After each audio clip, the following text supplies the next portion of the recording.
Hello, my friends. I hope you can see me okay. I'm in a kind of dark shelter, but it's raining, which is absolutely wonderful. We really need the rain, so this is a good thing. But we are, I think, currently seeing what is the end of a hurricane or a tropical storm. I don't know. I don't pay attention to the weather. I go outside and I find out what the weather is going to be because it's the best way to know.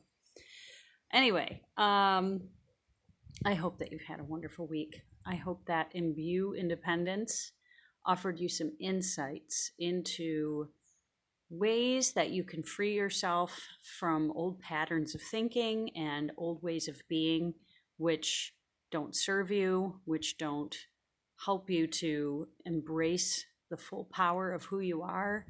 Because I really feel that that is a major part of why we are here in this life, to embrace ourselves fully and to truly engage with the fullest aspect of who we're meant to be. Some could call that nirvana. You could call that heaven on earth. You can call it whatever you want, but whatever you want to call it, it's being the best possible self you can be. And why would you want to be anything else? So, I'm so happy to hear that rain. I don't know if you can hear it falling or not, but boy, does it.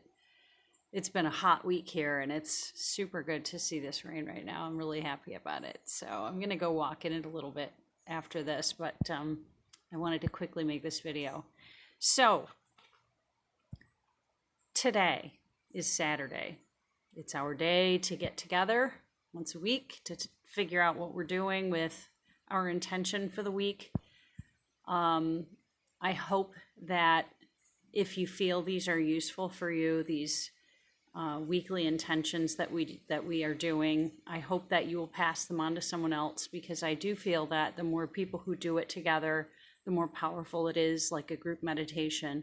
This is very similar to meditation in some ways, actually, this type of writing, because it is meditative. When you reflect in the way that I suggest to you, it's a very meditative practice, which can actually be incredibly powerful to unlock your subconscious programming and to redirect the focus of what you want to improve or to empower in your life. So if you feel this is useful, especially after you've tried it for a while and you do feel that it is giving you some different perspectives in your day or in your life, pass it on to somebody, because the more people who are doing things like this, the better the world is going to be.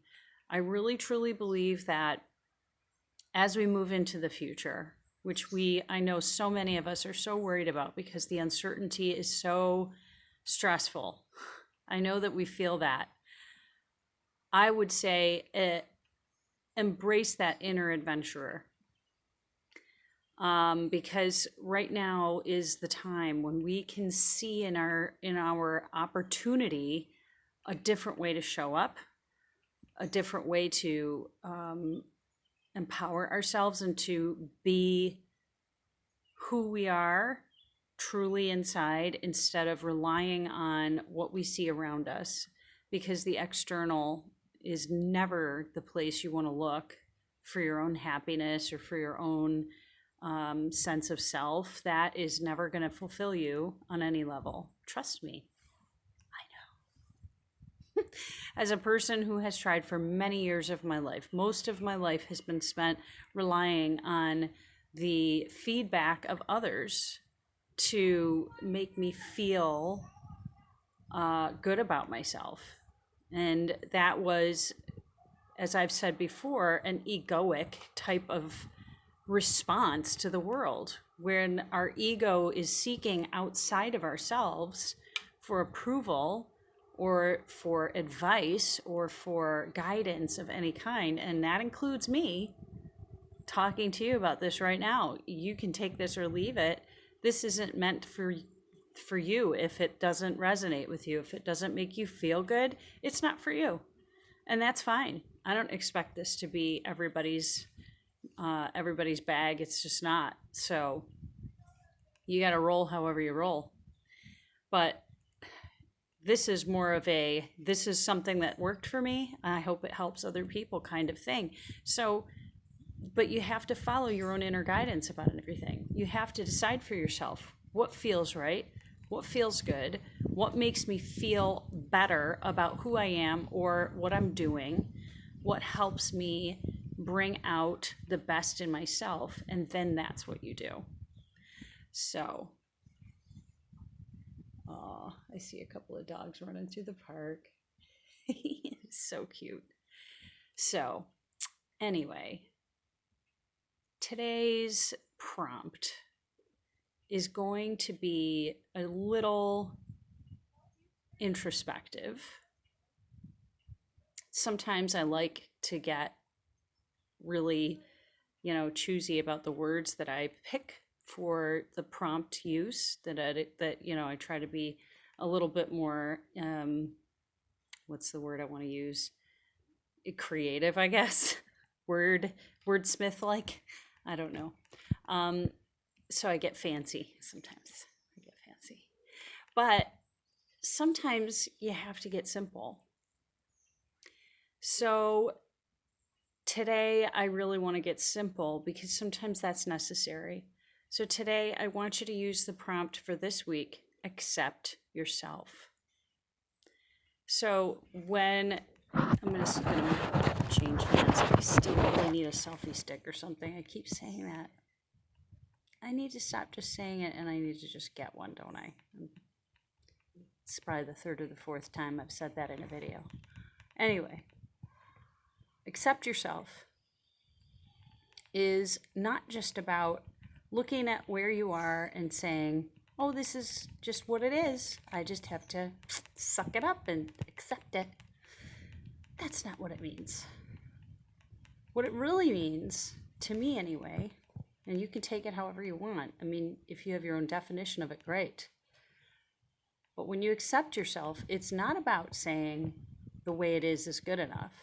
What it's doing is saying, I look at how my life is, I see where I'm at, and then I say to myself, okay, I accept the responsibility for the fact that everything in my life was my decision. I chose this. I made this happen. Whether you realize it or not, you were part of how you got where you are.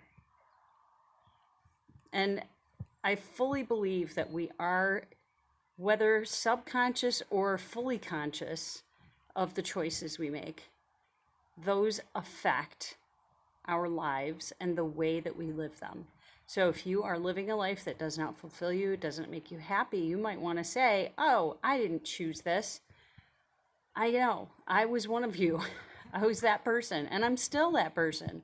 There are still things in my life that I don't like the way it is, and I'm working on it. But I am at least at a point now where I can say, all right, I chose this. I am still choosing this.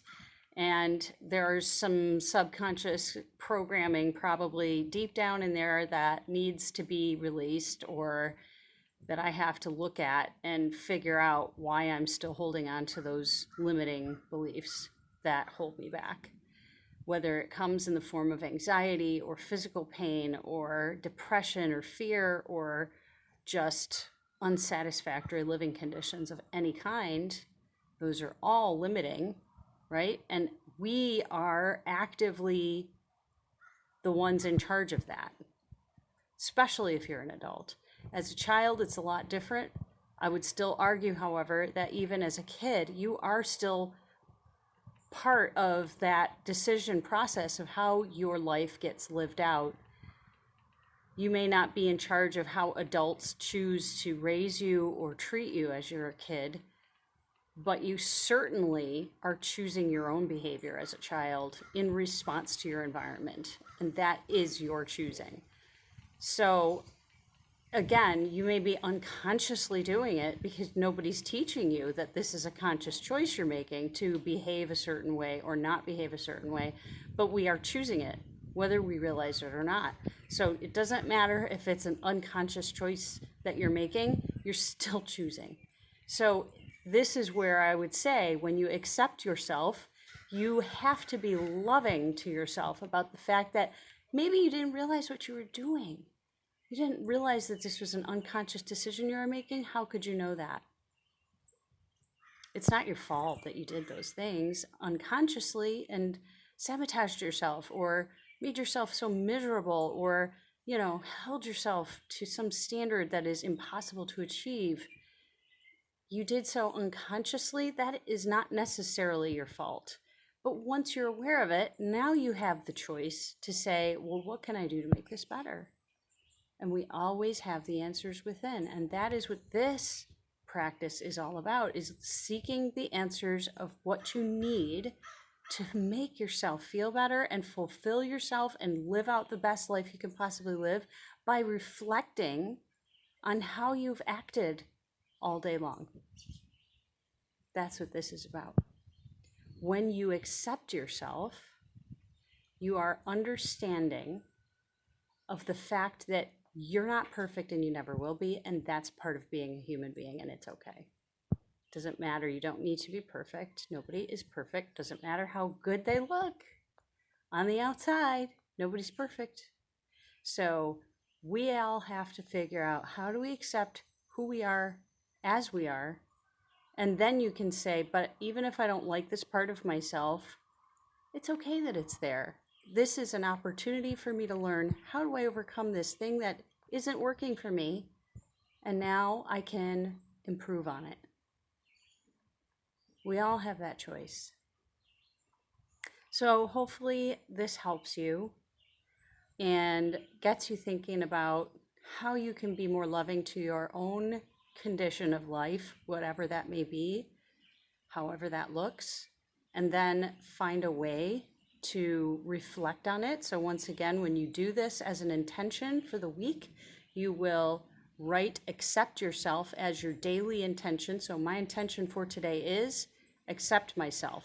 That's what you would write. And then as you go through your day, you don't need to do anything special. You just go through your day as it is. Then you, at the end of your day, will write a brief reflection for maybe 1 to 5 minutes. If you want to do more, that's fine. It's up to you entirely how long you want to write.